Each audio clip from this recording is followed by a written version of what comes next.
Good morning students. Sunrise education academy में आपका स्वागत है। मैं परवीन सोनी। लास्ट टाइम पर बेटा चैप्टर नंबर 3 कर रहे थे, जिसके अंदर अपन ने अभी तक एल्गी ब्रायोफाइट कंप्लीट कर लिए। मतलब RH वाइटेकर द्वारा जो प्रस्तावित 5 जगत अवधारणा थी वो अपन ने पिछले वाले जो अध्याय थे उनके अंदर अपन ने कंप्लीट कर लिया। मोनेरा, प्रोटिस्टा, फंगी, प्लांटी और एनिमेलिया। कहने का मतलब मोनेरा जगत, प्रोटिस्टा जगत और उसके बाद में कवक जगत, ये 3 तो अपन ने कर लिए। इसके बाद अपन चैप्टर 3 के अंदर अपन ने पादप जगत स्टार्ट किया था। पादप जगत के अंतर्गत अपन ने शैवाल, ब्रायोफाइट कर लिए।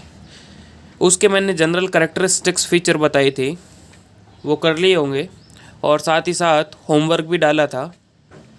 उम्मीद करता हूँ कर लिया होगा। तो रेडी हो जाओ। अगला जो अपना आज का टॉपिक है वो है टेरिडोफाइट्स। कहने का मतलब सबसे पहले अगर पादप जगत के अंदर मैं बात करूँ तो जैसे प्लांट किंगडम के अंदर आए थैलोफाइट्स। ओके, थैलोफाइट्स से आए ब्रायोफाइट्स, मतलब ब्रायोफाइट्स, और ब्रायोफाइट से डेवलपमेंट हुआ टेरिडोफाइट का। समझ रहे हो? कहने का मतलब पादप जगत है, पादप जगत के अंतर्गत सबसे पहले शैवाल, शैवाल से मतलब विकसित पादप ब्रायोफाइट, और ब्रायोफाइट से टेरिडोफाइट। अब ध्यान देना बेटा, इससे अपन आगे की तरफ पढ़ेंगे जिम्नोस्पर्म और इससे आगे एंजियोस्पर्म। तो जिम्नोस्पर्म और एंजियोस्पर्म ये हायर प्लांट होते हैं, और थैलोफाइट से टेरिडोफाइट तक ये जो है लोअर प्लांट होते हैं।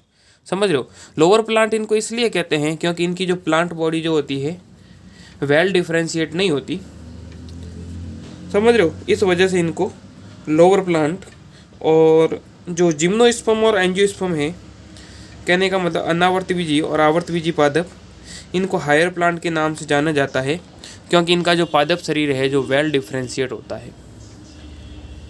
तो देखें इसको कंटिन्यू करते हैं, ध्यान देना, और साथ साथ जो भी अगर डाउट है, समस्या है, तो उसको भी नोट डाउन करते रहना, ताकि आपको जब भी अगर डाउट क्लास में आओ तो ठीक है, और नहीं तो फिर अगर मेरे को पर्सनल व्हाट्सएप नंबर पर मैसेज करो तो भी बता दूंगा। ठीक है? नंबर दे रखे हैं 9460656610। तो देखो बेटा, स्टार्ट करते हैं टेरिडोफाइट्स। टेरिडोफाइट के अंदर फर्स्ट पॉइंट है, टेरिडोफाइट में मुख्य पादप काय स्पोरोफाइट होता है। क्या मतलब हो गया कि मेन प्लांट बॉडी। अपन ने ब्रायोफाइट के अंदर पढ़ा था कि उनकी जो मुख्य पादप काय होती है वो अगुणित होती है, लेकिन इनके अंदर जो टेरिडोफाइट है इनकी मुख्य पादप काय होती है स्पोरोफाइट या बीजाणुद्वीद। स्पोरोफाइट या बीजाणुद्वीद का मतलब क्या हो गया कि मेन जो पीढ़ी जो होती है वो द्विगुणित होती है। समझ रहे हो? बीजाणुद्वीद, बीजाणुद्वीद या स्पोरोफाइट जो कैसी होती है, डिप्लॉइड होती है। समझ रहे हो? जबकि जो इसके पीछे अपन ने पढ़े पिछले अध्याय के अंदर, पिछले लेक्चर के अंदर, तो उसके अंदर अपन ने देखा कि उनकी जो प्लांट बॉडी थी, जैसे ये एल्गी है, ब्रायोफाइट है, उनकी जो होती है वो युग्मकोद्भिद होती है, गैमेटोफिटिक। गैमेटोफिटिक का मतलब हैप्लॉइड। और इनकी जो मेन प्लांट बॉडी होती है वो होती है डिप्लॉइड स्पोरोफाइटिक। ओके, तो ध्यान देना। और जिसमें वास्तविक मूल, तना तथा पत्तियां होती है, इन अंगों में सुस्पष्ट सवर्ण उत्तक पाए जाते हैं। कहने का मतलब in pteridophytes the main plant body is a sporophyte which is differentiated into two roots, stem and leaves. These organs possesses well differentiated vascular tissue. कहने का मतलब इनकी प्लांट बॉडी जो होती है जड़, तना और पत्ती के अंदर विभेदित होती है, और साथ ही साथ इनके अंदर संवहन उत्तक स्पष्ट पाए जाते हैं। संवहन उत्तक का मतलब जाइलम और फ्लोएम जो वेस्कुलर टिश्यू होते हैं। जाइलम, फ्लोएम कहने का मतलब जैसे मान लीजिए ये प्लांट है, समझ रहे हो? ये जैसे रूट वाला पोर्शन हो गया, और ये जैसे पादप हो गया। इसके अंदर ध्यान देना, वैस्कुलर टिश्यू जाइलम और फ्लोएम प्रेजेंट होते हैं, जाइलम एंड फ्लोएम। अब जाइलम क्या करता है कि वाटर और मिनरल्स को जड़ों से एब्जॉर्ब करके स्टेम से होते हुए पत्तियों तक पहुंचाता है, और पत्तियां जो भोजन प्रिपेयर करती है फोटोसिंथेसिस के द्वारा, उसको पूरी बॉडी में सप्लाई करने का कार्य फ्लोएम नामक पार्ट के द्वारा किया जाता है। तो इस तरीके से बेटा इन पादपों के अंदर क्लियरली वैस्कुलर टिश्यू पाए जाते हैं, जाइलम और फ्लोएम। ओके, इसके बाद में टेरिडोफाइट में पत्तियां छोटी, लघुपर्ण, उदाहरण सिलेजिनेला, ये इनका एग्जाम्पल है, और साथ ही साथ बड़ी या वृद्ध हो सकती है जैसे फर। कहने का मतलब पत्तियां दोनों प्रकार की देखने को मिलती है, छोटी और बड़ी। The leaves in pteridophyta are small microphylls as in selaginella और large macrophylls as in ferns. Ferns है, सिलेजिनेला, ये इनके एग्जाम्पल है जिनके अंदर कहने का मतलब छोटी और बड़ी पत्तियां देखने को मिलती है। इसके बाद देखें स्पोरोफाइट में बीजाणुधानी होती है जो पत्ती की तरह बीजाणु पर्ण पर लगी होती है।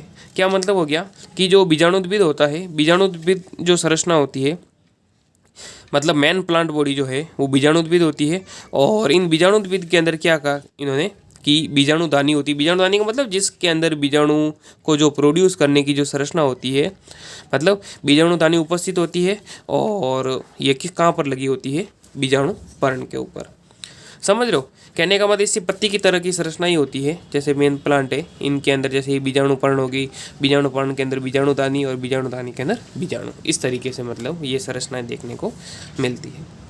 इसके बाद देखें the sporophyte bear sporangia that are subtended by leaf like appendage called sporophyll.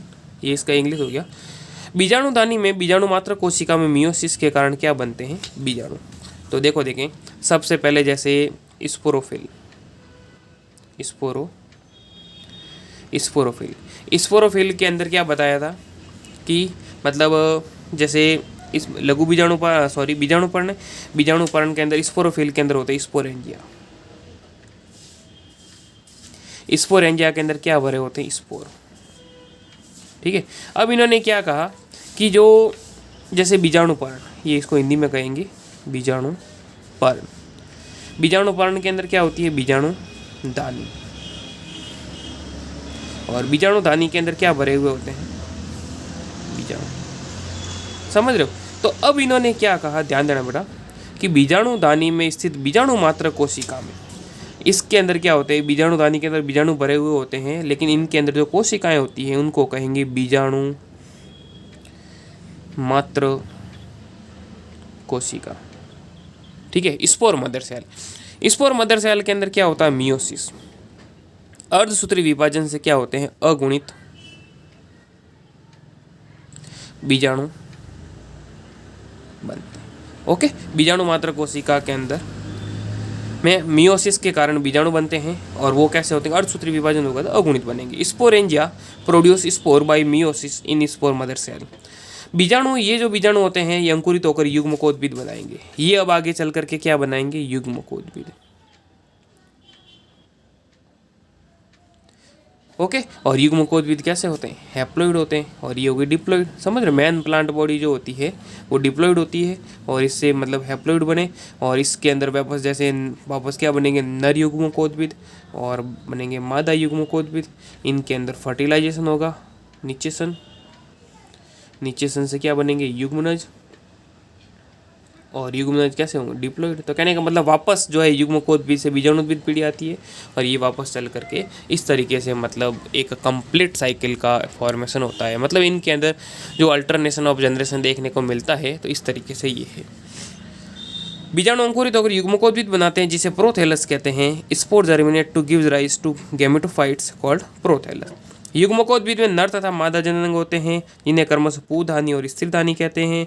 The gametophytes bear male and female sex organ called antheridia and archegonia, या आर्चिगोनिया भी कहते हैं। पुंधानी से पुंमणु के निकलने के बाद उसे स्त्रीधानी के मुंह तक पहुंचने के लिए पानी की आवश्यकता होती है। तो इस तरीके से बेटा इसके अंदर मेन प्लांट बॉडी द्विगुणित होती है, उससे अगुणित बीजाणु बनते हैं, और अगुणित बीजाणु से वापस निषेचन के फलस्वरूप द्विगुणित संरचना बनती है। तो इस तरीके से इनके अंदर ये जो है देखने को मिलते हैं। आगे देखो, देखिए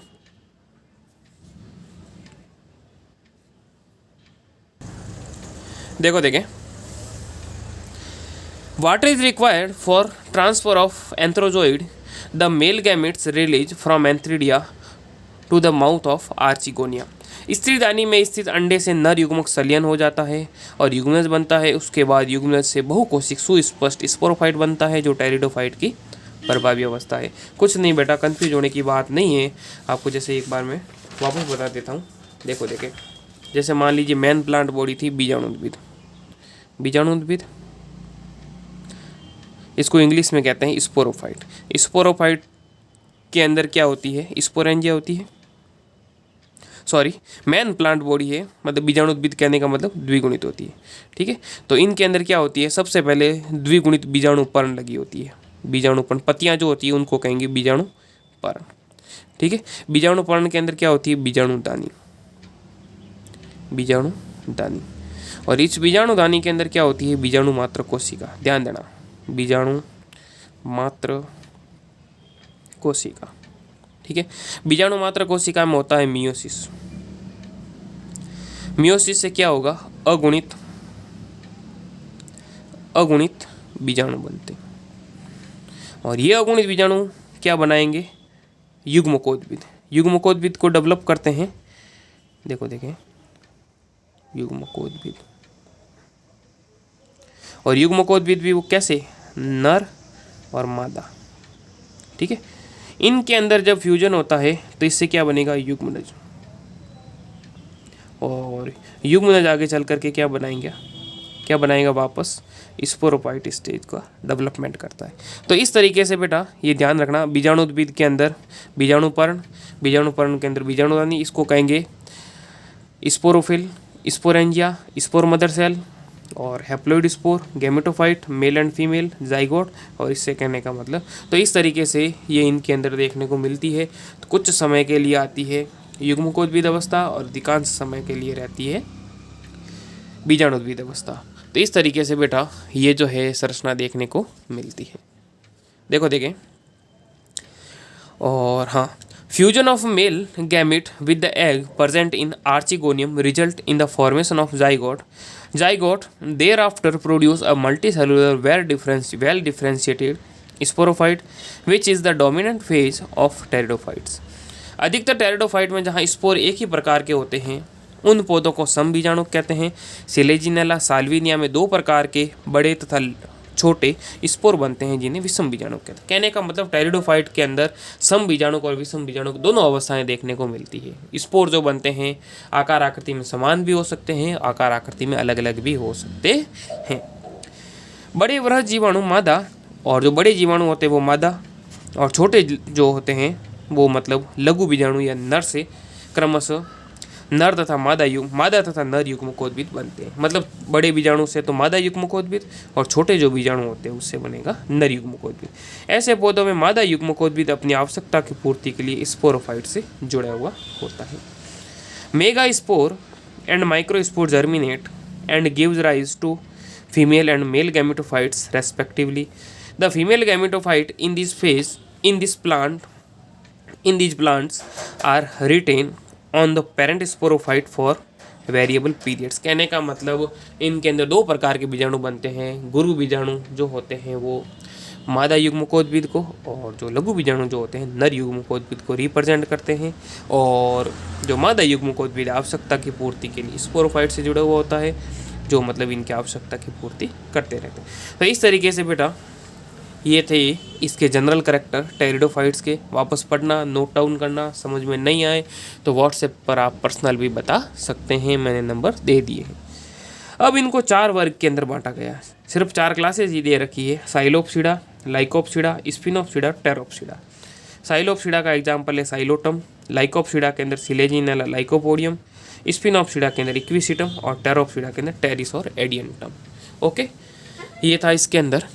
इसके बाद अपन इसको कंटिन्यू करते हैं।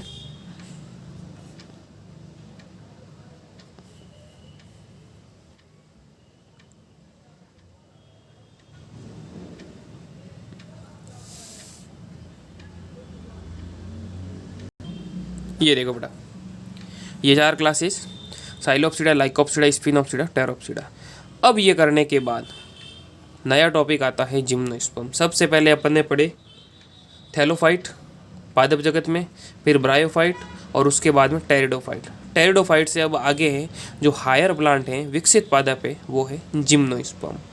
अब जिम्नोस्पर्म के बाद आएगा एंजियोस्पर्म। तो जिम्नोस्पर्म क्या होते हैं? ये जिम्नोस्पर्म चूँकि हायर प्लांट के अंदर आता है, तो कहने का मतलब इनके अंदर जो प्लांट बॉडी जो होती है वो वेल डिफरेंशिएटेड होती है, सुविकसित होती है।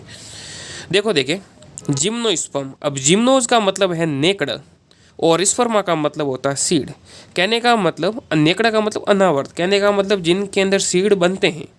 सीड के चारों ओर सीड कोट तो होता है, लेकिन बेटा ये फल के अंदर परिवर्तित नहीं होते। समझ रहे हो? कहने का मतलब ये पादप ऐसे हैं जिसको मतलब फ्रूटलेस सीडेड प्लांट भी कहते हैं। कहने का मतलब बीज बनते हैं लेकिन वो फल के अंदर परिवर्तित नहीं होते। कहने का मतलब उनके चारों ओर पेरिकार्प या फल भित्ति नहीं पाई जाती। इस वजह से मतलब इनको जिम्नोस्पर्म या अनावर्त बीजी पादप भी कहते हैं। समझ रहे हो?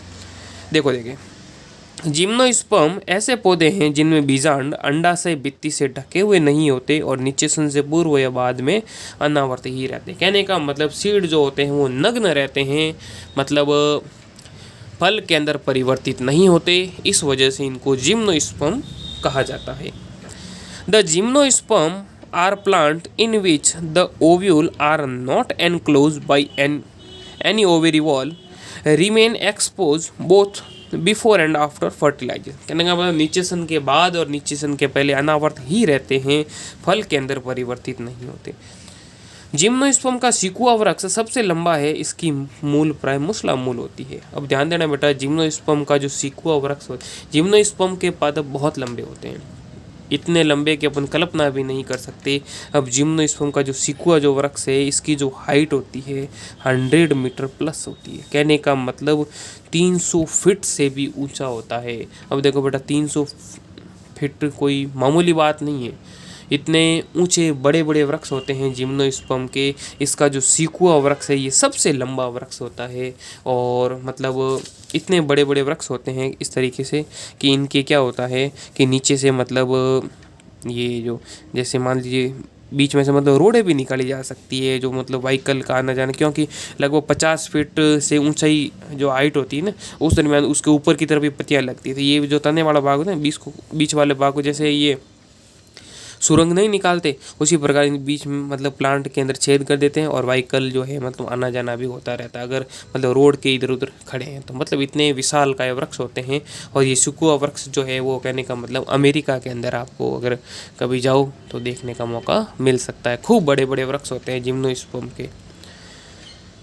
300 मीटर 300 फीट 100 मीटर की जो हाइट होती है कम से कम, और इसके अंदर जो मूल होती है वो मुसला मूल होती है। The root are generally tap root. One of the gymnosperm the giant redwood, और सिकुआ जो वृक्ष होता है इसको रेडवुड ट्री के नाम से भी जाना जाता है। Sequoia is the one of the tallest tree species. इसके कुछ जीनस की मूल कवक से, हाँ ध्यान देना बेटा, इसके कुछ जीनस की जो मूल होती है वो कवक से सहयोग कर लेती है, जिसे कवक मूल कहते हैं। कहने का मतलब पाइनस। कहने का मतलब ये पादप जनरली कहाँ जो हिल स्टेशन वगैरह होते हैं वहाँ पर पाए जाते हैं। तो इनमें क्या होता है कि इनकी जो जड़ें होती है, जैसे पाइनस एक जिम्नोस्पर्म, इनकी जड़ों का जो मतलब कवकों के साथ संबंध होता है। तो कहने का मतलब कवक क्या है कि इन स्थानों पर पाई जाती है, और ये कवक क्या करती है, इनकी जड़ों के साथ संबंध बना देती है, और जिससे क्या करती है कि ये जो आसपास से जो वाटर और मिनरल्स, जल और खनिज लवण जो होते हैं, ये जड़ों से मतलब जो कवक लेती है, और कवक इन पादप को प्रोवाइड करती है पाइनस को, और बदले में इनको क्या मिलता है, भोजन मिलता है। कहने का मतलब एक प्रकार का सिम्बायोटिक रिलेशनशिप होता है। और कहने का मतलब ये जहाँ पादप ग्रो करते हैं ना, तो वहाँ पर ये इस प्रकार के वातावरण नहीं होते, मतलब इनके अंदर इस प्रकार की कैपेसिटी नहीं होती जिससे कि ये वाटर मिनरल्स को एब्जॉर्ब कर सके और प्रॉपर ग्रोथ कर सके। तो इस वजह से मतलब इनका जो है इन पादपों के साथ सहजीवी संबंध होता है। किन के साथ? कवकों के साथ। और कवक इन्हें क्या करते हैं, वाटर और मिनरल्स प्रोवाइड करते हैं, और बदले में इन कवकों को मिलता है भोजन। समझ रहे हो? तो देखो देखें, कुछ जीनस की मूल कवक से सहयोग कर लेती है, जिसे कवक मूल कहते हैं, उदाहरण पाइनस। जबकि कुछ अन्यों की छोटी विशिष्ट मूल नाइट्रोजन स्थिर करने वाले साइनोबैक्टीरिया के साथ सहयोग करती है, जिसे प्रवाल मूल भी कहते हैं, जो साइकस के अंदर देखने को मिलती है। साइकस भी एक प्रकार का जिम्नोस्पर्म है। तो साइकस की मूल जो जड़ों के साथ जो साइनोबैक्टीरिया का जो संबंध होता है, साइनो बैक्टीरिया या जिसे नीलरी शैवाल कहते हैं, जिसके अंदर नॉस्टॉक और एनाबिना और ये जैसे साइकस, ठीक है, इनका साइनोबैक्टीरिया की जो जड़ें होती है और इनका मतलब साइनोबैक्टीरिया के साइकस की जो जड़ें होती हैं, इनका साइनोबैक्टीरिया के जो मेंबर है नॉस्टॉक वगैरह, इनसे जो संबंध होता है ना, तो मतलब ये क्या करते हैं, वायुमंडलीय जो नाइट्रोजन होती है उसको फिक्सेशन का कार्य करते हैं और इन पेड़ पौधों को प्रोवाइड करते हैं, बदले में पेड़ पौधे इनको भोजन प्रोवाइड करते हैं। तो इनकी जड़ों को कहेंगे मतलब प्रवाल मूल, कॉरेलॉइड रूट। मतलब ये बाहर की तरफ से मतलब जो मतलब कॉरल्स की तरह दिखते हैं, वाइट वाइट कलर की मतलब जड़ें, इनका जो सिम्बायोटिक रिलेशनशिप होता है मतलब तो ये मतलब क्लियरली अपन देख सकते हैं। तो इस तरीके से मतलब इनके अंदर प्रवाल मूल पाई जाती है। पूछ सकते हैं बेटा प्रवाल मूल कहाँ होती है, तो ये साइकस के अंदर पाई जाती है। होता क्या है कि साइकस की जो जड़ें होती है वो साइनोबैक्टीरिया के साथ मतलब सहजीवी संबंध बनाती है और इस मूल को कहेंगे प्रवाल मूल। ओके, देखो देखें आगे अपन इसी को कंटिन्यू करते हैं। देखो देखें पाइनस रूट, हाँ सहयोग कर लेते जैसे प्रवाल मूल जैसे cycas. Pinus root harbour fungi and become mycorrhizae, मतलब पाइनस की जो जड़ें होती है वो मतलब फंगी के साथ जो रिलेशनशिप होता है उसको कवक मूल कहते हैं। In cycas the roots harbour cyanobacteria, cycas के अंदर जो जड़ें होती है वो मतलब संधि करती है, किसके साथ सहयोग करती है, साइनोबैक्टीरिया के साथ। Like nostoc and anabaena, these roots are much branched, superficial and are called coralloid roots. Plants represent the diploid sporophyte phase। और इनकी जो पादपकाय होती है, ध्यान रखना बेटा, मुख्य जो है वो द्विगुणित बीजाणुद्विद होती है। ओके बेटा, अब देखो देखें आगे अपन इसको कंटिन्यू करते हैं। ध्यान देना बेटा। हाँ, अब जैसे जो अभी तक अपन ने जो पादप जगत किया है ना, पादप जगत की एक जनरल आउटलाइन है, फिर अपन इसको कंटिन्यू करते हैं। देख लो देखें, पादप जगत को दो सब डिवीजन के अंदर बांटा गया, एक तो क्रिप्टोगैम्स और फेनरोगैम्स। क्रिप्टोगैम्स जिसके अंदर नॉन फ्लोवरिंग प्लांट्स आते हैं, जो मतलब फ्लोवरिंग के लिए रेस्पॉन्सिबल नहीं होते, और इनके अंदर होंगे फ्लोवरिंग प्लांट्स। अब नॉन फ्लोवरिंग प्लांट को तीन भागों के अंदर बांटा गया, थैलोफाइटा, ब्रायोफाइट और टेरिडोफाइट, जिसको अपन ने कंप्लीट कर लिया। थैलोफाइट की तीन क्लासेज अपन ने पढ़ी थी, क्लोरोफाइसी, फियोफाइसी और रोडोफाइसी। हिंदी में अगर लिखो तो लिख लेना बेटा, यहाँ लिखना मेरे संभव नहीं है। क्लोरोफाइसी हरे सवाल, फियोफाइसी भूरे सवाल, रोडोफाइसी लाल सवाल। ब्रायोफाइट्स को दो भागों के अंदर अपन ने बांटा था, दो वर्गों में, लिवरवर्ट और मॉसेज। ओके, और टेरिडोफाइट को अभी चार क्लासेज बताई मैंने, साइलोप्सिडा, लाइकोप्सिडा, स्पिनोप्सिडा और टेरोप्सिडा। ओके, ये इनके वर्ग है, नोट डाउन करते रहना। और दूसरे है फेनोरोगैम्स, या जिसको फ्लोवरिंग प्लांट भी कहते हैं। अब इनके अंदर ध्यान देना, फेनोरोगैम्स को मतलब जो पुष्पीय पादप होते हैं दो भागों के अंदर बांटा गया, जिम्नोस्पर्म और एंजियोस्पर्म। जिम्नोस्पर्म जो अपन डिस्कस कर रहे हैं, और एंजियोस्पर्म चूँकि मतलब अभी अपन ने सिलेबस में नहीं है, क्योंकि सिलेबस के अंदर जैसे जो 40% हटा है उसके अंदर एंजियोस्पर्म हट गए हैं, तो केवल यही कराऊंगा अभी तो। जिम्नोस्पर्म को तीन क्लासेज के अंदर अपन पढ़ेंगे, कॉनिफेरोप्सिडा, निटोप्सिडा और साइकेडोप्सिडा। ओके बेटा, ये एक जनरल मतलब इसकी ओवरव्यू था, जो इसको आप देख लेना एक बार, और साथ साथ में नोट भी करते रहना। फिर भी कोई डाउट है, समस्या है, तो आप मेरे व्हाट्सएप नंबर पर आप डाउट पूछ सकते हैं, आपको संतुष्ट जवाब मिलेगा। ओके बेटा, देखो देखे आगे ध्यान देना। Differentiated into root, stem and leaf, कहने का मतलब पादप शरीर इनका बीजाणुद्विद होता है, और जो है जड़ है, तना है और पत्ती में विभेदित होती है। Root are mostly tap root, इनकी जो जड़ें होती है वो कैसी होती है, मूसला मूल होती है। एक तो जकड़ा मूल होती है, मूसला मूल का मतलब जैसे तना है, तने से ये प्राथमिक जड़ से ये द्वितीयक जड़ से तृतीयक जड़ से चतुर्थ, इस तरीके से जड़ें निकलती है, वो तो होती है मूसला। और एक स्थान से खूब सारी जड़ें निकलती है तो इनको कहेंगे जकड़ा मूल। Okay, leaves are well adapted to extreme of temperature, humidity and wind. पत्तियां तापमान, आर्द्रता, वायु आदि में वेल अडोप्टेड होती है। बेटा ध्यान रखना, क्योंकि ये इसके मतलब कुछ एक स्पेसीज जैसे इफेड्रा वगैरह है ना, जो अपने राजस्थान के अंदर भी देखने को मिलते हैं, जीरोफिटिक जो मरुद्वीप क्षेत्र होता है वहाँ पर। तो कहने का मतलब इनकी जो पत्तियाँ होती है अधिक तापमान को, आर्द्रता है या वायु तेज है, तो उनको भी कहने का मतलब सहन कर सकती है और एक्सट्रीम कंडीशन के अंदर ये अपने आप को पादप बनाए रखते हैं। इनकी पत्तियां मतलब इस तरीके से ये एडॉप्ट होती है। इसके बाद में एग्जाम्पल देखें एग्जाम्पल ऑफ जिम्नोस्पर्म के अंदर जो 3 क्लासेज मैंने बताई, कॉनिफेरोप्सिडा, निटोप्सिडा और साइकेडोप्सिडा। कॉनिफेरोप्सिडा के अंदर पाइन, रेडवुड, सिकुआ और थूजा, जो मोरपंख नहीं होते, मोरपंखी जिसको कहते हैं, ये मतलब जो ऑर्नामेंटल प्लांट होते हैं, सजावटी पादप, इनके अंदर थूजा, मोरपंखी। निटोप्सिडा के अंदर नीटम और इफेड्रा है ना, इफेड्रा जो है अपने राजस्थान के अंदर भी देखने को मिलता है। इसके बाद में साइकेडोप्सिडा के अंदर साइकस है, जैमिया पिग्मिया। जैमिया पिग्मिया ध्यान रखना बेटा, सबसे छोटा स्मॉलेस्ट जिम्नोस्पर्म है, सबसे छोटा जो जिम्नोस्पर्म जो पादप है जिसकी हाइट होती है 25 सेंटीमीटर के आसपास, सबसे छोटा पादप है जैमिया पिग्मिया। ओके, और क्यूबा में मतलब इसको देखने को मिलता है। तो इस तरीके से मतलब ये छोटा जो है जैमिया पिग्मिया। याद रखना सबसे बड़ा कौन सा है, सिकुया, रेडवुड ट्री, सिकुआ, और ये रेडवुड लिखा सिकुआ, और सबसे छोटा है जैमिया पिग्मिया। इनके हिंदी में देखिए कॉनिफेरोप्सिडा, पाइनस, सिकुआ और थूजा, निटोप्सिडा का नीटम, इफेड्रा, ये इसका उदाहरण है। साइकेडोप्सिडा का साइकस, जैमिया पिग्मिया, ये ध्यान रखना बेटा। एक कम से कम 2 एग्जाम्पल आपको याद होने जरूरी है। फिर tallest gymnosperm is sequoia, redwood tree या सिकुआ, कहीं कहीं पर सिकुआ ये भी लिखा हुआ होता है, सिकुआ याद रखना, या रेडवुड ट्री। और एज 100 मीटर प्लस हाइट, मतलब जिसकी जो हाइट होती है 100 मीटर से भी अधिक होती है।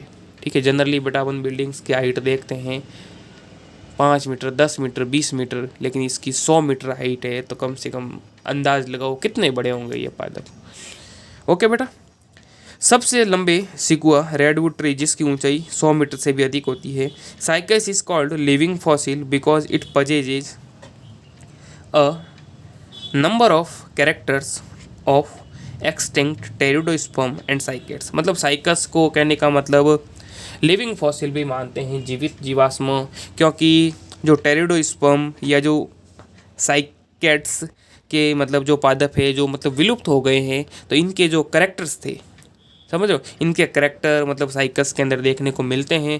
इस वजह से इनको जीवित जीवाश्म भी मानते हैं, क्योंकि इनके करेक्टर कुछ करेक्टर इसके अंदर इसके साइकस के पादपों से मैच होते हैं। इस वजह से इनको जीवित जीवाश्म भी कहा जाता है। साइकस को जीवित जीवाश्म भी कहते हैं क्योंकि इनमें टेरिडोस्पर्म और साइकेट्स जो विलुप्त हो चुके हैं उनके लक्षण भी इनके अंदर देखने को मिलते हैं। ओके बेटा, देखो आगे।